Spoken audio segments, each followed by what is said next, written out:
I didn't end up completing many long games in May, but these are the ones I did.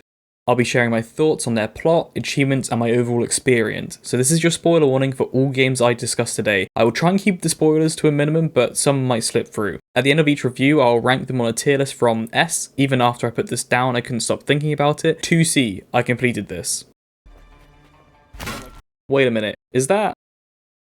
A Way Out. Hazelight Studios' first game, created in 2018, is a cooperative action-adventure where you play as two escaped convicts trying to get revenge on the guy who put them there. A Way Out in total has 14 achievements, all of which are missable, but can easily be gone back and gotten. On our initial playthrough, we only had to go back for about 6. Most of the achievements in A Way Out are perfect. The dip, home run, you started it, and in sync really encompass just goofing around with your friend. Some of the others were a bit more out there, requiring specific things to do beforehand. Live the dream and manage anger, but I still think they were good. Our last achievement was Take a Breather, which requires us to sit on a bench in the early levels, which is actually a Brothers A Tale of Two Sons reference, which the core team behind Hazelight made before they were Hazelight. Yes, I'm gonna have to go play that next. Wow, that game's such a classic game title, it's gonna be so hard to wordplay. A Way Out took us 5 hours and 36 minutes to complete, which I really enjoyed as it's more that Hazelight Studio co-op innovation. It does feel more like I'm watching rather than playing, as it leans more towards being a movie than a game. There are also parts where both players can be talking to NPCs, and it just overlaps, which makes a real auditory hellscape. One of my favourite things Hazelight Studios does is their one-on-one minigames, which is a real nice cut in the seriousness of the story. Every time we come across a minigame, if it was Pong or balancing on a wheelchair for as long as possible, or even a Guitar Hero style battle, we dropped whatever we were meant to be doing and just battled it out for much longer than we probably should. Where A Way Out shines though is its ending. Big spoilers here, wee woo wee woo.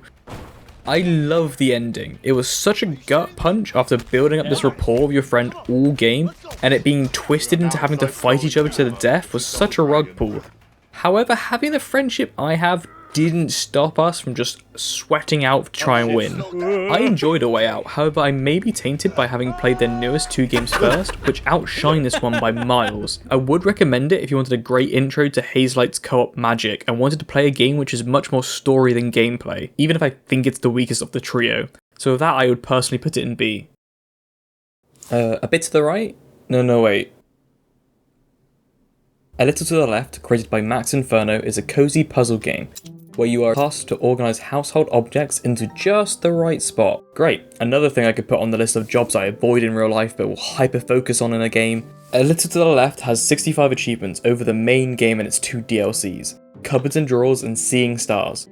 Most of these are done by just playing through the game. Some of them are complete 100% of X chapter or tidy a certain amount of an item, but it does have 24 miscellaneous achievements. But my favourite are the ones that have more psychology driven achievement design to them, with achievements like Grab to the Wrong End, which requires you to pick up a Stanley knife from the pointy end, which goes against your brain's natural reaction of picking it up by the handle even though you're in a game, or Fun for Humans too, which plays off of intrinsic curiosity, because of course you're going to shake the cat toy, it makes a jingle sound, why wouldn't I? Another achievement I'll note is Be the Chaos, which requires you to bat every single name and job title off the credits, letting out that inbuilt cat controlling your human meat mecha, which actually took me a few attempts, but that by far was not the hardest. That award goes to Calendar Collector. This achievement, it requires you to complete 30 consecutive daily tidies, which are just redone puzzles from the main game, but for some unknown reason, I struggled with this.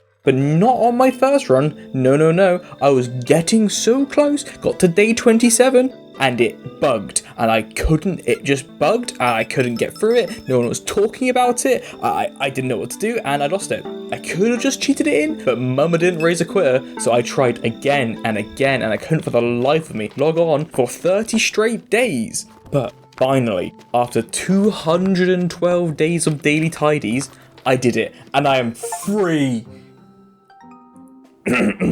So yeah, I absolutely hated the daily tidy achievement. Saying that, I do adore the game. It's charming, puzzles are actually semi-challenging, with multiple solutions which actually require out-of-box thinking. The art style was vibrant and the sound design was so crisp. My favourite puzzle was Postcards, for being such an interesting solution to actually making a picture out of the cards, or Peanut Magician with its unhinged amount of draws. It's definitely a favourite, but because of the ADHD retrospective the game gave me, I will happily slot it into A tier.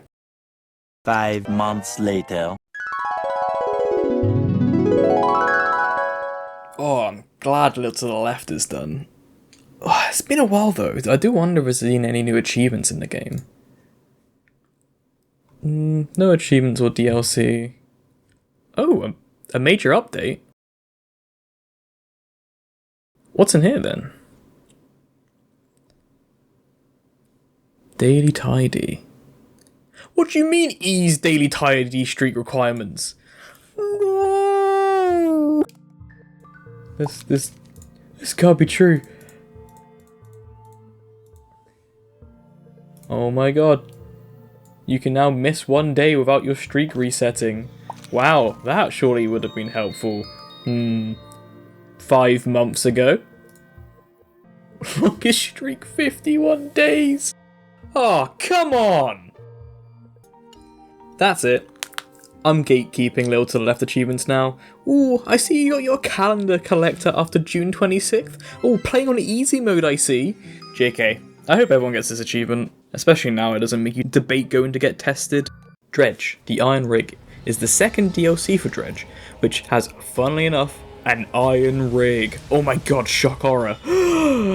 As the iron rig digs deeper into the earth, black goop starts sprouting around old sections of the game, which in turn releases new fish and aberrations into the world. Your job is, of course, as always, catch these new fish and not get caught by lurking eldritch sea flaps. I don't feel like I got the full experience, as in my fixation I had stockpiled a bunch of money and resources the last time I played. In the game's own arrogance they added a new one which may have worked to slow me down. Anyway, grabbing this new type of crate currency slowly upgrades the rig, which is honestly my favourite part, watching its satisfying build-up animations. The Iron Rig adds 12 new achievements, most of which are nothing to write home about and are done progressing in the game and using the new cipher mechanics. I did enjoy the Ancient Angular achievement though, which is the new catch all fish achievement, mainly because, spoiler warning, as you slowly give the scientist a new fish, he evolves into an eldritch horror and escapes. Funnily enough, he's the last fish you need, which is very different from the rest of the game and ties into the Iron Rig story. I love any excuse to play more Dredge, which, as weird as it sounds, is what this DLC feels like. An extension of the original mechanics, but still keeping that, and I'm going to say a word I hate here, cozy.